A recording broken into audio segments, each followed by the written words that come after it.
மஞ்சாக்குப்பம் கிராமத்தில் உள்ள ஸ்ரீ செல்லியம்மன் ஆலய 38ஆம் ஆண்டு தீமிதி திருவிழா வெகு விமரிசையாக நடைபெற்றது.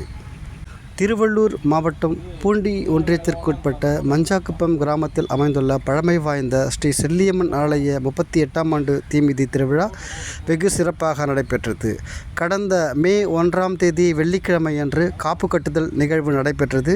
கோவில் கொடிமரத்தில் கொடியேற்றப்பட்டு பக்தர்களுக்கு காப்பு கட்டப்பட்டது. காப்பு கட்டிய பக்தர்கள் அன்றிலிருந்து விரதமிருந்து அம்மனுக்கு கூழ் வார்த்தும் பொங்கலிட்டும் கிராம எல்லைகளை வலம் வந்து கரகம் தலையில் சுமந்தவாறு வேண்டுதல்களை நிறைவேற்றி வந்த நிலையில் முக்கிய நிகழ்வான திங்கட்கிழமை மாலை 7:30 மணி அளவில் தீமிதி திருவிழா நடைபெற்றது. காப்பு கட்டிய பக்தர்கள் தீச்சட்டி ஏந்தியவாறு கிராம வீதிகளில் வலம் வந்து செல்லியம்மன் ஆலயம் எதிரே அமைக்கப்பட்டிருந்த தீக்குண்டத்தில் இறங்கி தீமிதித்து நேர்த்திக்கடன் செலுத்தினர். சுமார் 170க்கும் மேற்பட்ட பக்தர்கள் தீமிதித்து வழிபட்டு வந்த நிலையில் மஞ்சாக்குப்பம், பற்றைப்பெரும்புதூர், பாண்டூர் உள்ளிட்ட பகுதிகளிலிருந்து ஏராளமான பக்தர்கள் கலந்து கொண்டனர்.